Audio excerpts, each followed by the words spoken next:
하기를 다짐하는 귀한 은혜 시간 되어지기를 소원합니다. 주여 인도하여 주시옵소서. 예수님 이름으로 기도드립니다. 아멘. 할렐루야. 네, 하나님의 은혜 가운데 잘 지내셨습니까?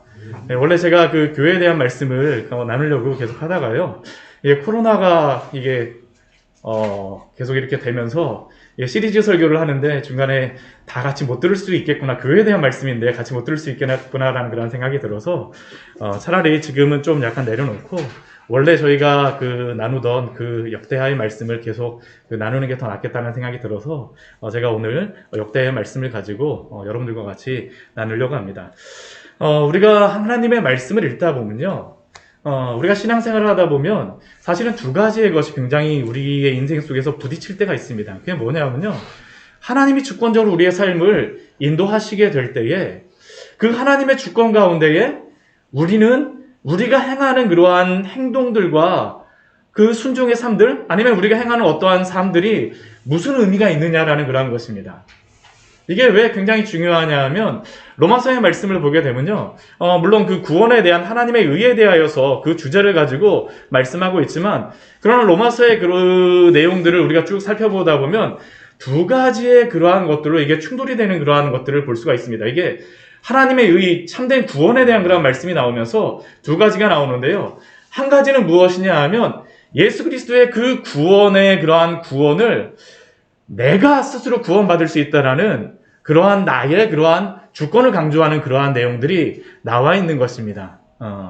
이러한 것들은 역사적으로 보게 되면요, 펠라기우스라고 하는 그러한 사람을 통하여서 인간의 자유의지를 강조하는 그러한 오류들이 역사 속에서 많이 나타났습니다. 우리의 자유의지, 내가 믿어서, 내가 구원받아서, 내가 열심히 해서라는 것들이 인간의 주권을 강조하는 것이라면요, 또 반대의 그러한 것들이 있는데, 그것이 무엇이냐면요, 우리가 하나님을 믿는다라고 하면서 하나님이 주권적으로 우리의 구원을 이루시기 때문에 나는 어떻게 할까요? 믿음이 있다라고 하면서 나는 아무것도 안 하고 가만히 있어도 되겠구나라는 그러한 것들이 나타나는 것입니다. 이게 로마서에 보게 되면 이런 것들을 도덕률 폐기론이라던가 혹은 하이퍼 칼빈주의라는 것으로서 사실 이것도 이 성경의 말씀에서 언덕한 그러한 오류라고 할 수 있습니다. 이게 하나님의 주권과 인간의 어떠한 책임 사이에서 충돌? 이러한 것들이 우리 성도의 삶에서도 나타나게 했어요. 이게 굉장히 중요한 게, 그러면 나는 어떻게 행동할 것인가? 가만히 기다려야 될 것인가? 아니면 무엇인가를 해야 될 것인가? 우리가 역대하 그 앞에 23장의 말씀과 24장의 말씀을 보게 되면요, 사실 이 하나님의 주권에 대하여서 23장에서는 분명히 보여주는 그러한 말씀이 바로 그 역대하서 23장의 그러한 말씀이었습니다. 오늘 저희가 22장의 말씀이었었죠. 그렇죠. 23장의 말씀이었습니다. 우리가 오늘 24장의 말씀을 읽었지만요, 23장의 말씀에 보게 되면 어떠한 말씀이 나와 있냐 하면, 그 아하시아가 아합의 그러한 지방과 자신의 아버지 여호람이 아합의 지방과 이렇게 교류를 하다가 완전히 그 남유다가 거의 파멸이 되다시피 했습니다. 정말 나라가 완전히 몰락하다시피 됐습니다. 그들이 다스렸던, 통치하였던 에돔이라던가 그 주변의 나라들이 반역을 하고요. 그것뿐만 아니라 이 남유다에게 은이나 양과 소를 바쳤던 그런 블레셋이라든가 아라비아 백성들이 와갖고 어떻게 하냐면 오히려 그 모든 것들을 다 가져가 버립니다. 다 가져가 버려요. 왜 그렇게 됐다라고 성경에서 말씀하시냐 하면, 그 여호람이 하나님의 길을 따르는 것이 아니라, 다윗의 길을 따르는 것이 아니라 아합의 집안의 길을 따랐기 때문입니다.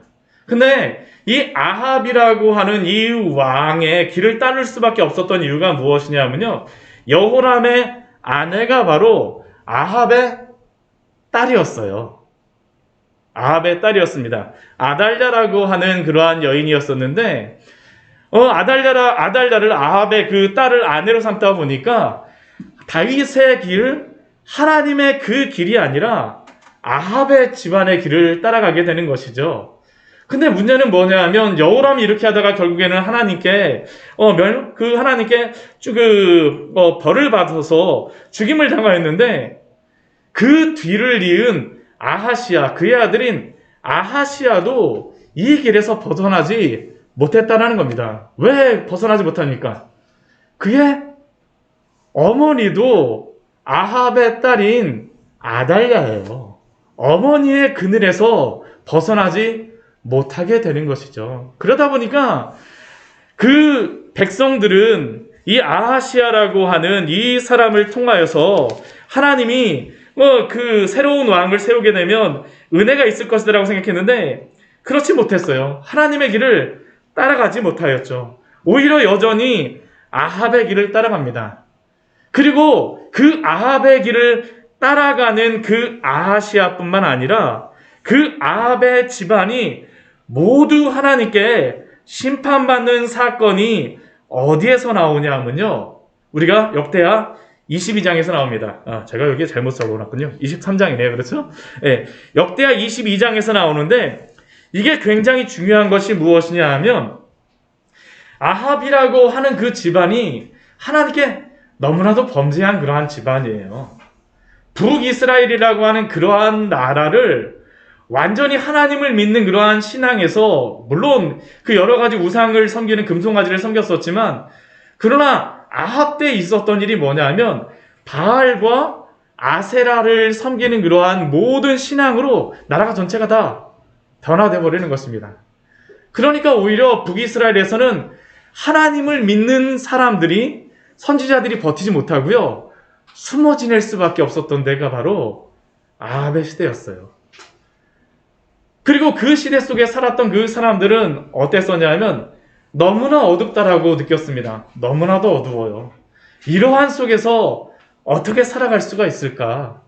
어떻게 아합과 이세벨이 이렇게 하나님 앞에서 죄를 범하고 있는데, 이렇게 악한 왕이 있음에도 불구하고 하나님은 왜 가만히 계시지라는 게 그 북이스라엘에서 가졌던 그러한 사람들의 생각이었습니다. 그리고 그것은 남유다에서도 동일하였어요. 북이스라엘이나 남유다나 하나님을 섬기기 위하여서 택하신 그러한 백성임에도 불구하고 지금 하나님을 섬기는 것이 아니라 바알과 아세라를 섬기는 그러한 신앙으로 가득 차버렸습니다. 가득 차버렸어요. 심지어는 우리가 성경에서 가장 뛰어난, 정말 엄청난 선지자라고 생각하는 그러한 선지자, 여러분들 누가 딱 선지자 하면 누가 생각나십니까? 엘리야 선지자 생각나지 않아요? 그렇죠? 엘리야 선지자 같은 경우 어떻습니까? 기도하니까 3년 동안 비가 내리진 않습니다. 기도만 하면 어떻습니까? 비가 내리고요, 하늘에서 막 불이 떨어지게 하였던, 그 하나님께 기도하면 불이 떨어지게 하였던 선지자가 바로 엘리야 선지자입니다. 실제로 엘리야 선지자가 그 바알의, 이세벨이 데리고 있던 그 바알의 선지자와 대결을 벌이게 되죠. 400명의 그러한 그 바알의 선지자들과 대결을 해서 어떻게 합니까? 이겼습니다. 이겼어요. 근데 문제는 무엇이냐면, 그렇게 이겼음에도 불구하고 그 바알의 그 선지자 400명을 다 죽여서 바알의 신앙이 아니라 하나님의 신앙으로 돌아오겠다라고 엘리야 선지자가 이기고 나서 생각하였음에도 불구하고 결과는 무엇일까요? 여전히 북이스라엘은 여전히 바알의 신앙과 아세라의 신앙이 가득합니다. 엘리야조차도 낙심합니다. 엘리야조차도 낙심을 해요. 우리 말씀 한번 같이 한번 보도록 하겠습니다. 우리 열왕기상 우리 19장 말씀을 우리 잠깐 보도록 할게요. 우리 열왕기상 19장 말씀에 보게 되면요, 엘리야가 하나님 앞에서, 이 천하의 엘리야조차도 하나님 앞에 낙심하여서 이렇게 기도하죠. 열왕기상 19장의 말씀입니다. 19장 우리 14절 말씀 우리 같이 한번 보도록 할게요. 열왕기상 19장 14절의 말씀입니다. 구약성경, 제가 가진 성경은 551페이지입니다. 같이 읽겠습니다. 그가 대답하되 내가 만군의 하나님 여호와께 열심히 유별하오니 이는 이스라엘 자손이 주의 언약을 버리고 주의 제단을 헐며 칼로 주의 선지자들을 죽였음이오며 오직 나만 남았거늘 그들이 내 생명을 찾아 빼앗으려 하나이다. 지금 엘리야 선지자가 400명의 바알의 선지자를 다 처단하고 이겼음에도 불구하고 지금 왜 이렇게 하고 있냐 하면요, 앞부분에 우리 19장의 말씀에 보게 되면 이세벨이 엘리사 선지자에게 이야기해요. 이렇게 내 선지자를 죽인 이 엘리야를 가만두지 않겠다. 그러니까 이 엘리야의 마음속에 어떤 마음이 들었을까요? 확 두려운 겁니다. 내가 400명의 선지자를 하나님이 처단하게 하셨음에도 불구하고, 그럼에도 불구하고 여전히 엘리야의 생명은 경박에 달린 것이에요. 낙심되죠. 이렇게 큰 승리를 거뒀음에도 불구하고 변화되지 않았다라고 생각을 하니까 얼마나 낙심되겠어요. 그러니까 도망을 가는 겁니다. 어디까지 도망을 가냐 하면요, 지금 엘리야 선지자가 도망간 곳이 어디냐면 북이스라엘에서 도망간 것이 아니고요, 북이스라엘 경계를 넘어갔고요, 남유다로 다 내려옵니다. 남유다에서도 어디까지 가냐면 브엘세바까지 가요. 남쪽에 가장 끝이요. 그리고 브엘세바에서 자기의 시종을 거의 다 놓고요, 혼자서 광야길로 다 이렇게 도망갑니다. 하루길을 갔다라고 이야기하는데요, 지금도 이스라엘에 가게 되면 브엘세바에서 한 10km, 20km 정도만 차 타고 하잖아요? 풀 한 폭이 나지 않습니다. 정말 거기는 1년 내내 거의 비가 오지 않는 그러한 지역이에요. 그곳까지 아무도 모르게 혼자서 숨어서 간 것입니다. 숨어가서 있어요. 아무도 찾지도 못해요. 이세벨이 사실은 올 수도 없어요, 거기에요. 국경을 넘어야 되기 때문에. 그럼에도 불구하고 지금 엘리야 선지자가 그런 거죠. 지금 하나님 앞에서 그런 것이죠. 하나님의 산 호렙으로 엘리야 선지자를 데려갔음에도 불구하고 그곳에서 말하는 게 바로 이것입니다. 오직 나만 남았어요. 하나님 소망이 없잖아요. 어떻게 하면 돼요? 깜깜하잖아요. 실제로 엘리야가 느끼기에는 이랬다라는 것이죠. 근데 그때 하나님께서 응답으로 주셨던 그 말씀이 있는데 세 가지를 명령하세요. 첫 번째 명령하셨던 것이 무엇이냐 하면 우리 열왕기상 우리 19장 우리 15절 말씀을 보게 되면 세 명에게 기름을 부으라고 말씀하시는데, 첫 번째는 누구에게 기름을 부으라고 말씀하시냐 하면 광야를 이제 나가갖고 아람 땅에 가서 하사엘에게 기름을 부어라. 기름을 부으라고 말씀하십니다. 이 하사엘은 누구냐 하면 지금 현재 아람의 왕은 베나닷입니다. 하사엘에게 기름을 부었다는 것은 무엇이냐 하면요, 하사엘을 왕으로 삼아갖고 반역을 일으키라는 것이에요. 아람의 새로운 왕이 되라는 것입니다. 기름을 부으라고 얘기합니다. 또 두 번째 기름을 부으라고 하는 그러한 사람이 있습니다. 누구냐 하면요, 16절 말씀에 보면 님시의 아들 예후에게 기름을 부어서 이스라엘의 왕이 되게 하라고 말씀하세요. 근데 이 예후를 통하여서 어떤 일을 하나님이 하시려고 하시냐면 아합을 처단하시려고 하는 거예요. 하나님께서 아합에게 벌할 사람을 누구로 세우시는 걸까요? 예후입니다. 예후. 그리고 세 번째 기름을 부으라고 말씀하시는 그 사람이 있습니다. 그 사람이 누구일까요? 우리 16절 우리 뒤에 보게 되면 엘리사에게 기름을 부으라고 하나님께서 말씀하십니다. 이게 엘리야에게 아무것도 보이지 않고요, 깜깜해서 저 어떡해요? 라고 하는 때에 하나님이 명령하시는 겁니다. 하나님이 명령하시는 거예요. 그런데 엘리야 선지자는 그가 나중에 불병거를 타고 하늘로 올라가게 되지만, 회립바람을 타고 올라가게 되지만, 그러나 그가 올라가기 전까지 이 세 명 중에서 딱 한 명에게만 기름을 붓습니다. 그 사람이 누군지 아세요? 엘리사 선지자입니다. 엘리사 선지자예요. 그런데 이 엘리사 선지자가 나중에 누구에게 기름을 붓는지 아십니까? 하사엘에게 기름을 붓고요, 그리고 예후의 아들 님시에게 기름을 붓습니다. 님시의 아들 예후에게 기름을 붓습니다. 그런데 이렇게 기름을 부었던 두 명의 왕이 지금 역대하 22장 말씀에 보면 나오고 있어요. 우리 역대하 우리 오늘 읽었던 23장이 아닌 우리 22장 말씀에 보게 되면 5절 말씀에 보게 되면 이렇게 말씀하고 있죠. 5절 말씀에 보게 되면 22장 5절 말씀에 보게 되면 아하시아가 아합의 가르침을 따라서요. 지금 그 아하시아라고 하는 왕이 아합의 그러한 집의 가르침을 따라서 어디로 가냐 하면 아합의 아들 요람과 함께 전쟁터에 나가는데요. 길르앗 라못으로 갑니다. 근데 그 길르앗 라못에서 누구랑 같이 싸우냐 하면요. 아람 왕 하사엘과 더불어 싸우죠.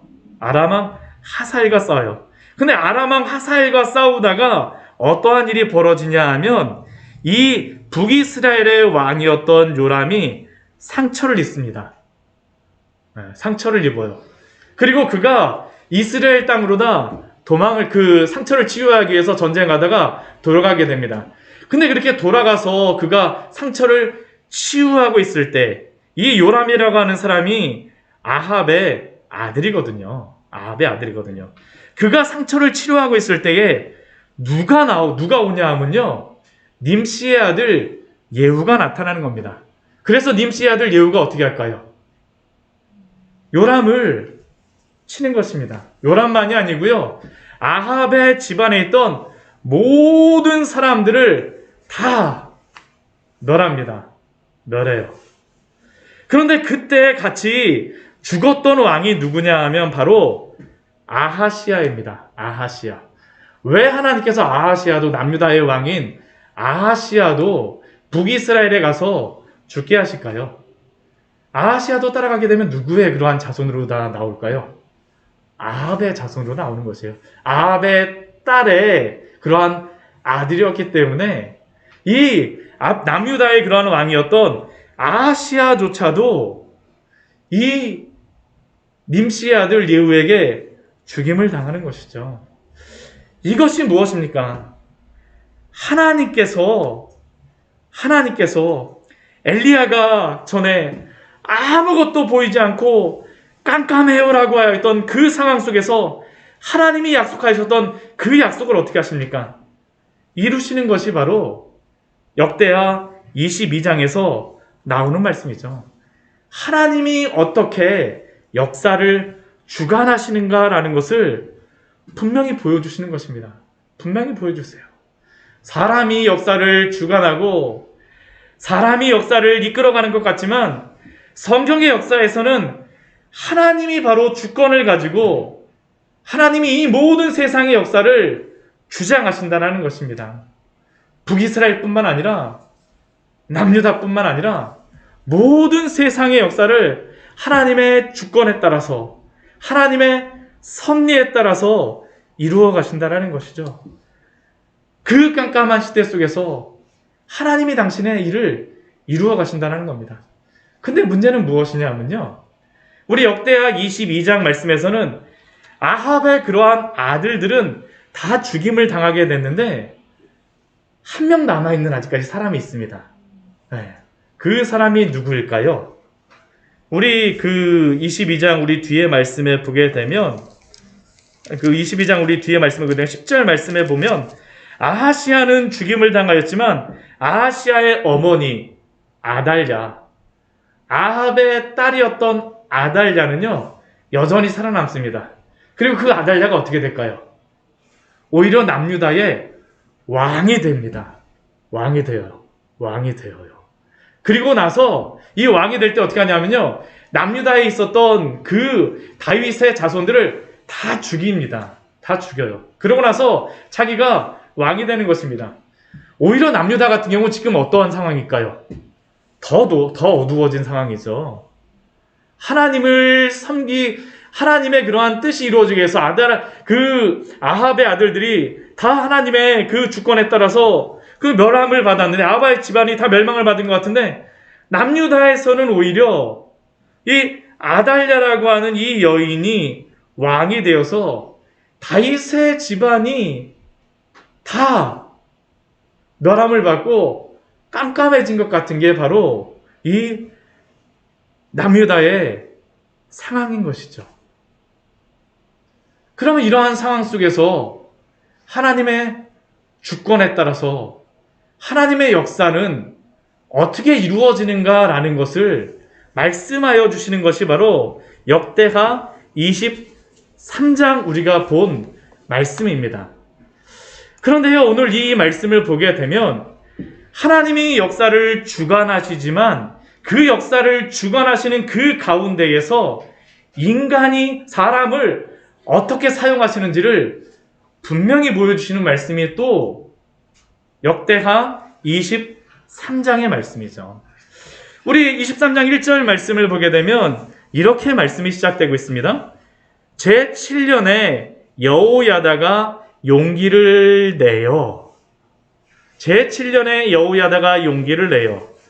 지금 아달랴가 몇 년을 통치했다는 겁니까? 제7년이라고 하는 것은 7년의 기간 동안 통치를 했다는 것이에요. 7년의 기간 동안 깜깜한 것입니다. 남유다는 깜깜해요. 그런데 지금 이 깜깜한 속에서 여호야다가 용기를 냅니다. 용기를 내요. 근데 이게 좀 말씀을 읽다 보면 이게 좀 이해가 안 되는 게 남유다의 이 아달랴가 여왕이 된다라고 하게 되면 어떻게 여왕이 됐을까라는 그런 질문이 들지 않으세요? 아니 북이스라엘의 그 아합의 딸이고 다윗의 집안과는 아무런 상관도 없습니다. 그렇죠? 물론 그 여호람의 아내였고 태우긴 하지만 그러나 그래도 다윗의 집안을 통하여서 하나님께서 나라를 이끌어 가시겠다고 하는데요. 그럼에도 불구하고 아달랴가 이렇게 그 나라의 모든 다윗의 그 아들들을 다 죽이고 여왕이 될 때예요. 아무런 문제가 없어요. 지금 6년 동안 이렇게 됐다라는 것은 어떤 겁니까? 아달랴가 나라를 문제를 별로 일으키지 않고 잘 통치했다라는 것입니다. 잘 통치했다라는 것이에요.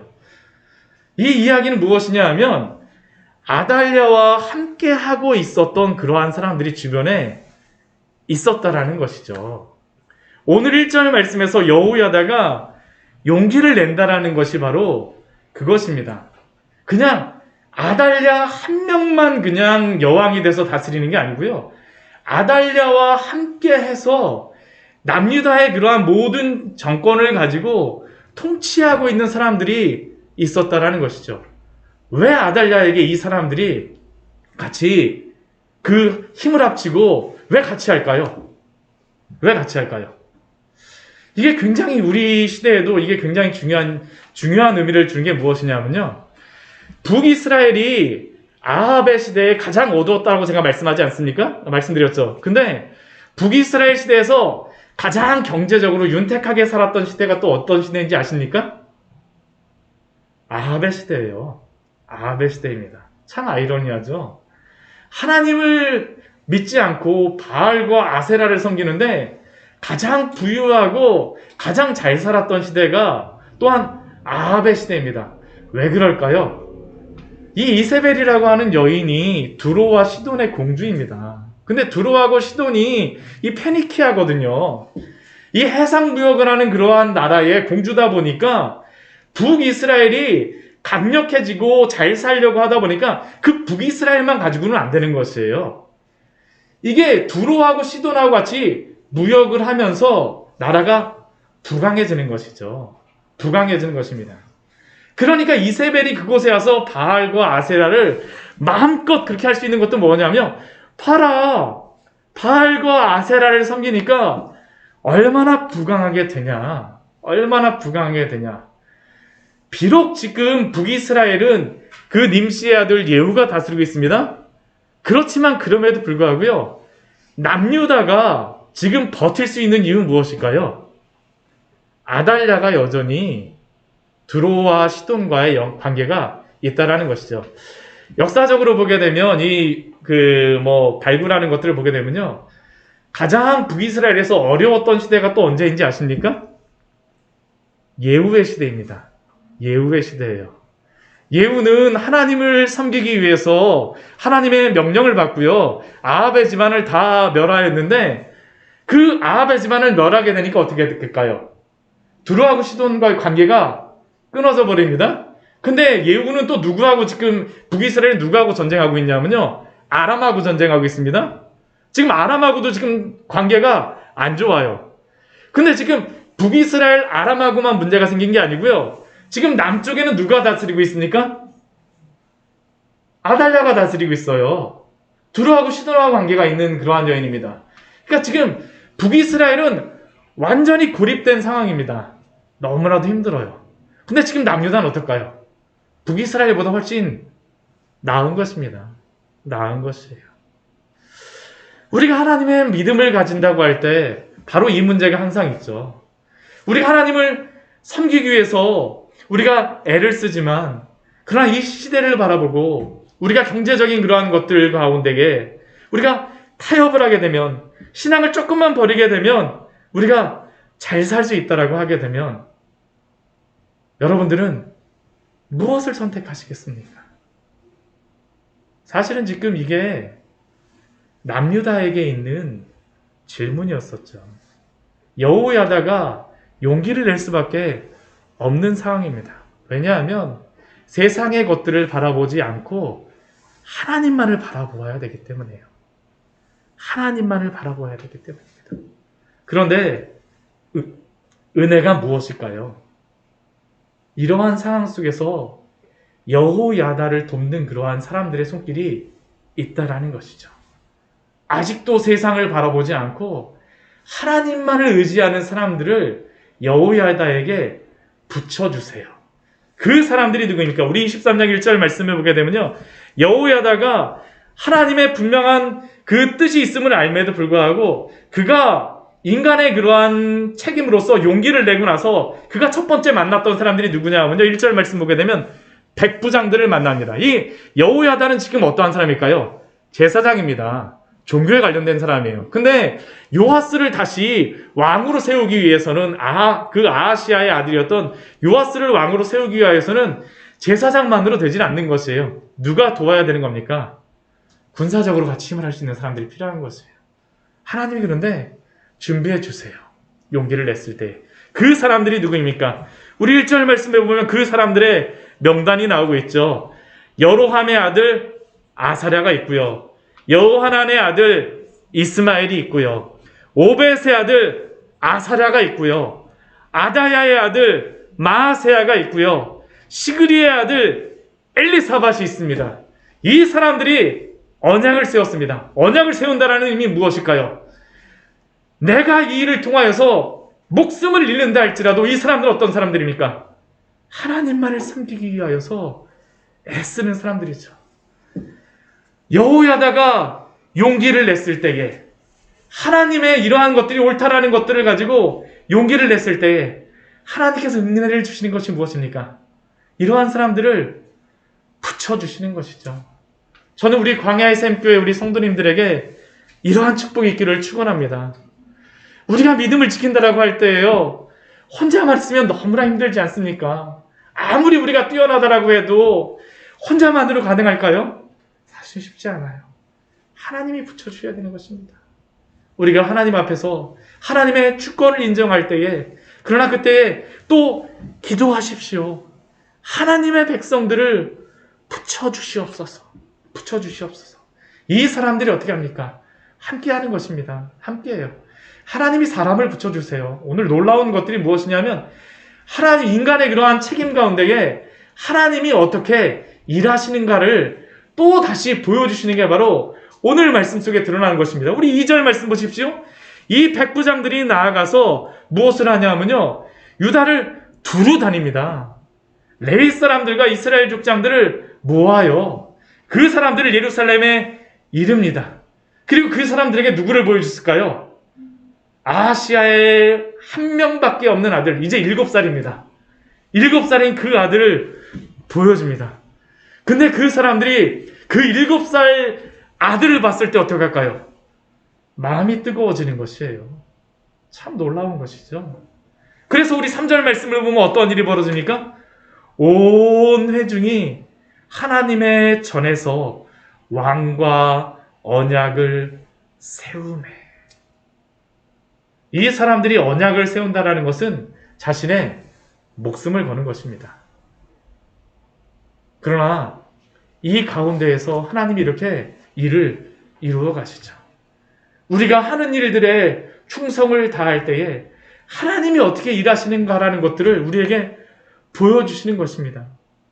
그것뿐이 아닙니다. 우리 뒤에 말씀해 보게 되면요. 이 여호야다라고 하는 이 사람이 얼마나 지혜롭게 하는지를 모릅니다. 우리 4절과 우리 5절 말씀해 보게 되면 이 같이 하는 사람들에게 그 일합니다.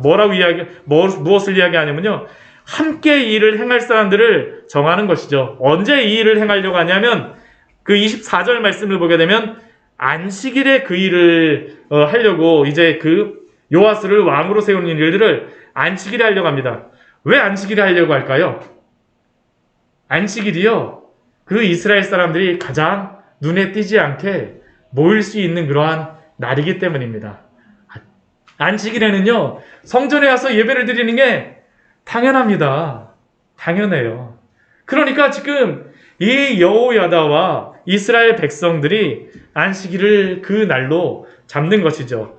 이때에 3분의 1, 3분의 1, 3분의 1 해갖고 이렇게 성문을 지키고 또 성전의 문을 지키고 성전을 지키는데요. 이 사람들을 그냥 하는 것이 아니고 어떻게 하냐면 이 사람들이 들어와갖고 무엇을 하냐 하면 요아스 그 어린 왕을 지키도록 시킵니다. 우리 뒤에 말씀 그 7절 말씀에 보게 되면 레위 사람들은 각각 손에 무기를 잡고 왕을 호위하라고 이야기를 하죠. 호위하라고 이야기합니다. 왜 그럴까요? 안전하게 지키기 위해서죠. 그들이 행할 것들을 분명히 행하는 것입니다. 하나님이 은혜를 주시는 가운데에 그들은 또 무엇을 하니까? 철저하게 자기의 준비를 행하고 있죠. 하나님의 주권 가운데에 우리가 어떻게 일들을 행해야 되는지 여기에 분명히 드러나고 있지 않습니까? 또 그는 어떻게 합니까? 우리 8절 말씀에 보게 되면요. 또 지혜롭게 행하는 게 무엇이냐 하면 안식일에 당번인 자가 있습니다. 3분의 1이 이렇게 들어와 있지 않습니까? 근데 또 어떻게 하냐면 당번인 자가 끝나고 나면 어떻게 돼요? 바꿔야 되지 않습니까? 근데 그 비번인 자를 어떻게 하냐면요. 그대로 성 안에 머물게 합니다. 그대로 그때 몰래 머물게 해요. 왜요? 사람들이 많이 있어야 되니까요. 그들이 준비를 하는 것이죠. 준비를 하는 것입니다. 또 우리 9절 말씀해 보게 되면 무엇을 하냐 하면 전안에 있는 그 예전에 다윗 왕이 그 모아두었던 그 얻었던 창과 방패를 백부장들에게 줍니다. 백부장들에게 주어요. 그리고 또 왕을 호위합니다. 호위해요.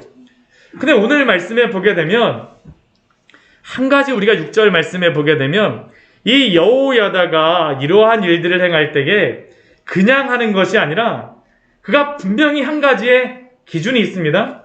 지금 이렇게 행할 때 보게 되면 인간이 하는 일들이 사실은 여기서 보입니다. 하나님이 하시는 일들은 잘 보이질 않아요. 그런데 그 이 여호야다라고 하는 사람이 하나님의 일을 한다라고 할 때, 하나님의 일을 할 때에 끝까지 그가 놓치지 않는 한 가지가 있습니다. 그것은 무엇이냐면 하나님이 이 모든 일의 주권자라는 것을 잊지 않습니다. 우리에게 그게 바로 6절에 나오고 있습니다. 우리 6절 말씀 같이 한번 읽어보겠습니다. 6절 말씀 같이 한번 읽어볼게요. 제사장들과 수종드는 레위 사람들은 거룩한즉 여호와의 전에 들어오려니와 그 외에 다른 사람들은 들어오지 못할 것이니 모든 백성은 여호와께 지켜야 할 바를 지킬지며. 이게 지금 어떻게 보면 지금 나라를 새로 왕을 세우는 것 아닙니까? 그러다 보면 사람들 이렇게 하려고 하다 보면 성전 안에 그 일반 족장들이라든가 일반 사람들도 들어올 수 있어요. 그냥 하면 할 수 있지. 이거 목적을 위해서는 할 수 있지라는 그런 생각을 할 수 있는데 지금 여호야다와 이스라엘 백성들은 어떻게 할까요? 모든 백성은 여호와께 지켜야 할 바를 지킬지며. 왜 이렇게 지킬 수 있을까요? 이 일이 하나님의 일이라는 것을 알기 때문입니다. 이게 우리가 굉장히 중요하죠? 우리가 하나님의 일을 한다라고 하면서 인간적인 방법으로 하나님의 일을 할 때에도 얼마나 많습니까? 우리의 혈기로 교회 일을 감당할 때도 있어요. 솔직히요. 그렇지 않습니까? 우리의 그러한 성격과 우리의 그러한 열정과 때로는 하나님의 일을 하는데도요. 내가 화나 갖고 할 때도 있습니다. 때로는요. 막. 그렇지 않나요? 내 어떠한 열심으로써. 그런데 오늘 말씀을 보십시오. 모든 백성은 여호와께 지켜야 할 바를 지킬지며 이 모든 일의 주권자가 누구라는 것입니까? 하나님이시라는 것입니다. 하나님이시라는 것이에요. 이게 바로 하나님의 일을 하는 사람들에게 필요한 마음입니다. 우리가 코로나가 지금 굉장히 다시 창궐하고 있습니다. 코로나가 창궐하고 있어요. 이번 주에는 이렇게 저희가 10명 이하로다 예배 드리고, 제가 이렇게 저쪽에 지금 예배를 드리는지 잘 모르겠습니다. 어떤 분이 오셔서 예배 드리는지 잘 모르겠지만, 오늘 또 오후에 또 나라에서 또 다시 이야기를 한다라고요. 지금 이 상황 속에서 500명이 나오고 그런다 그러는데, 그 어떤 뉴스에서 보니까 1000명도 금방 가온다라고 이야기합니다. 그렇게 되면 어떻게 할까요? 지금 3단계로 다 가게 되면 한 사람만 나와서 예배를 드리라고 이야기를 하더라고요. 물론 도울 수 있는 몇 명의 사람들 2.5단계까지는 있지만 3단계로 다 가게 되면 이 설교를 할 수 있는 목회자, 설교자만 와서 도울 수 있는 한 명 정도면 좀 몇 명은 있을 수 있겠죠. 그러나 그 사람들만 와서 이것을 해갖고 온라인으로 예배를 하라고 합니다. 근데 제가 이 말씀을 드리는 이유는 무엇이냐면요. 우리가 하나님 앞에 예배하는 자로 살아가고, 우리가 하나님 앞에 이 세상 속에서 또한 살아갑니다. 그런데 우리가 이 코로나 가운데에서 반드시 놓쳐야 되지 말아야 될 것은 우리가 어떠한 사람이냐라는 것이죠. 어떠한 사람이냐는 것이에요. 나라에서 몇 명이 예배를 드려야 된다라고 해서 우리가 그 질서는 지키지만, 그러나 우리가 하나님을 예배하는 그러한 사람이라는 그 정체성까지 잃어버리면 안 된다라는 사실입니다. 나라가 우리를 예배하는 자로 삼은 것이 중요한 것이 아니라, 우리가 정말로 하나님 앞에서 마땅히 지켜야 될 것을 지키며 예배하는 자로 서시기를 축원드립니다. 이게 지킬 것들을 지키는 것이 필요한 것이죠. 오늘 여호야다와 이 백성들이 이것을 준비하는 것입니다. 준비하는 것이에요. 그리고 이렇게 준비하고 나서 있던 일이 무엇입니까? 이제 11절 말씀해 보게 되면 모든 것이 다 준비되었습니다. 모든 것이 다 준비되었어요. 그러니까 어떻게 할까요? 요아스 왕에게 이제 면류관을 씌우고 율법책을 주고 세워서 왕으로 세웁니다. 그리고 그에게 기름을 붓고 소리를 외칩니다. 무엇이라고 외칩니까? 왕이여 만세수를 누리소서. 왕이여 만세수를 누리소서라고 외치게 되죠. 외치게 됩니다. 그런데 지금 여기서 이 11절 말씀에서 지금 먼저 이야기하는 게 먼저 하는 것이 무엇이냐 하면, 율법책을 주고 세워 왕으로 삼을세라고 이야기하잖아요. 면류관을 씌우고 율법책을 주고 세워 왕으로 삼을세. 이것이 의미하는 바는 무엇일까요? 왕조차도 무엇을 따라야 된다는 것입니까? 하나님의 말씀을 따라야 된다는 것이죠. 언약을 세우고 있는 것입니다. 왕으로서 언약을 세우고 있는 것이죠. 이렇게 왕으로 세웠을 때에 그때 있었던 일이 무엇입니까? 그때 우리 12절 말씀에 보게 되면요, 아달랴가 이러한 백성의 소리를 그때야 듣게 됩니다. 그때야 듣게 돼요. 우리 13절 말씀 보게 되면 이렇게 말씀해요. 우리 13절 말씀 다 같이 한번 읽어볼까요? 봄에 왕이 성전문 기둥 곁에 섰고 지휘관들과 나팔수들이 왕의 곁에 모셔 서 있으며 그 땅의 모든 백성들이 즐거워하여 나팔을 불며 노래하는 자들은 주악하며 찬송을 인도하는지라. 이에 아달랴가 그의 옷을 찢으며 외치되 반역이로다 반역이로다 하매. 지금 아달랴가 어떻게 오는 모습입니까? 이 상황이 보이시나요? 왕궁에 혼자서 가만히 있다가 평소같이 있는 겁니다. 평소같이 잘 되고 있어, 모든 것은 잘 되고 있어 하는데 갑자기 어떤 소리가 들은 거예요. 왕이여 만세수를 누리소서, 왕이여 만세수를 누리소서 하니까 아달랴가 어떻게 한 겁니까? 깜짝 놀라요. 깜짝 놀랍니다. 깜짝 놀라요. 근데 이게 얼마나 큰 은혜인지 모릅니다. 한번 생각을 해보십시오. 지금 아달랴가 이것을 지금 알게 되었지만, 지금 이 요아스를 왕으로 세우는 이 일에 얼마나 많은 사람들이 함께 할까요? 정말로 많은 사람들이 함께하고 있습니다. 정말로 많은 사람들이 함께하고 있어요. 그런데 그 많은 사람들이 함께하는 중에 누구도 아달랴와 그 아달랴와 함께하는 사람들이 알도록 누구도 알리지 않았다라는 것이에요. 우리 그렇잖아요? 집에서 막 아이들하고 밥을 먹다가, 야, 우리 요아스 왕을 우리 세우는데, 그 부인하고 이렇게 막 하면서 아이들하고 같이 밥을 먹는데, 그러한 거를 할 거야. 근데 어떤 꼬마애가 그걸 듣고 나서 놀다가, 야, 성전에 요아스 왕이 있는데, 이제 언제 안식일에 왕으로 된대. 이런 소리 한 번만 누구, 아달랴의 그러한 사람에게 들려진다라고 해보십시오. 그럼 어떻게 될까요? 그날로 이 요아스를 왕으로 세우는 것은 끝입니다. 끝이에요. 근데 하나님의 은혜가 무엇일까요? 지켜주세요. 지켜주세요. 하나님이 어떻게 역사를 주관하시는지를 우리에게 보여주시죠. 역사란 바로 이러한 것입니다. 우리가 역사를 주관하는 것 같아요. 우리가 역사를 주관하는 것 같고요. 내가 이거를 안 하게 되면, 내가 이것을 못하면 안 될 거라고 생각을 하죠. 이건 놓치게 되면 안 될 거라고 생각합니다. 그러나 우리가 그런 모든 것들을 다 준비했다 할지라도 하나님이 지켜주시지 않고 하나님이 세워주시지 않으면 어떻게 될까요? 아무것도 아니라는 것이죠. 아무것도 아니라는 것입니다. 그러나 하나님이 세우시고 지키신다라는 것만 믿고 나서 나는 아무것도 안 하고 그냥 누워만 있으면 어떻게 될까요? 하나님의 일이 어떻게 될까요? 물론 어떤 다른 사람을 통하여서 일하실지는 몰라요. 그러나 하나님의 일이 분명히 지장을 받을 것입니다.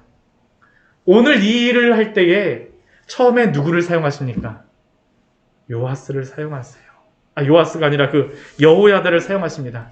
이 여호야다라고 하는 사람은 어떠한 사람이냐 하면요, 이 요아스 왕을 태어나자마자 갓난쟁이였을 때 성전에 숨겨주었던 그 요아스 왕의 누이의 남편이 바로 여호야다입니다. 여호야다가 여기서 지금 입을 가만히 다물고 있으면 어떻게 될까요? 어떻게 될까요?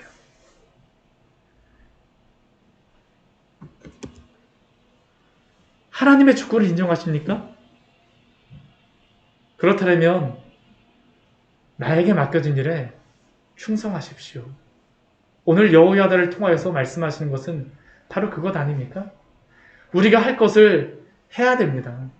그러나 그 일을 하면서 우리는 항상 누구를 인정해야 됩니까? 하나님을 인정해야 돼요. 하나님의 주권을 인정해야 됩니다. 그때 하나님께서 어떻게 하실까요? 하나님이 역사하시고 이 모든 것들을 인도하시는 하나님께서 하나님의 그러한 일들을 이루어 가신다는 것을 오늘 말씀을 통하여서 우리에게 보여주는 것이 아닙니까? 저는 우리의 믿음의 삶도 동일하다고 생각을 합니다. 우리는 때로 너무나도 어둡고 어떤 일이 벌어지는지 잘 몰라요. 내가 이것을 열심히 했다고 해서 이게 효과가 있을까? 어떤 효력이 있을까라고 생각이 들 때도 있죠.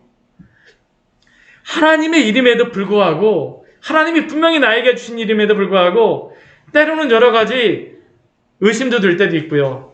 낙심이 될 때도 있습니다. 그러나 오늘 말씀을 통하여서 기억하십시오. 하나님은 하나님의 일을 우리를 통하여서 이루시기를 원하시는 줄 믿습니다. 꼭 큰일이 아니어도 돼요. 큰일이 아니어도 됩니다. 우리 학생들 같은 경우에는요, 나에게 있는 그곳에서 열심히 공부하십시오. 우리 직장인들 같은 경우에는 직장에서 어떻게 합니까? 열심히 하고요. 사업을 하시는 그런 분들은 그 사업에서 열심히 하면 됩니다. 꼭 이런 것들이 다 준비될 때까지, 이런 것들이 될 때까지, 이거 될 때까지는요, 저 한 발자국도 움직이지 않겠습니다. 네. 물론 필요할 때도 있습니다. 기도하면서 기다릴 때도 있지만, 그러나 우리에게 맡겨주신 일들, 지금 행해야 될 것들은 또 감당하는 우리 귀한 성도님들 되시기를 축원합니다. 저는 이러한 용기가 있었으면 좋겠습니다. 한 발자국을 걸을 수 있는 용기요. 오늘 여호야다의 한 발자국의 용기잖아요. 그렇죠? 한 발자국의 용기. 코로나의 이 시대에 저는 이러한 용기가 우리에게 필요하다고 생각을 합니다. 하나님 앞에서 우리가 믿음을 지키고 하나님 앞에서 예배하는 그러한 용기. 다른 사람들이 다 이 길로 간다 할지라도 얼마나 이 시대가 혼탁한 시대입니까? 무엇이 옳은지도 잘 몰라요. 하나님의 말씀을 가지고 옳은 것을 이야기하게 되면 사람들이 아니라고 하는 경우도 너무나도 많습니다. 그러나 그러한 속에서도 하나님이 주는 그 용기를 갖고 한 발자국을 나아가시는 우리 귀한 성도님 되시기를 축원합니다. 하나님이 우리와 함께 하십니다. 우리 같이 기도하도록 하겠습니다. 우리 같이 기도할 때에요. 우리 오늘 말씀을 기억하시면서 우리 같이 기도하였으면 좋겠습니다.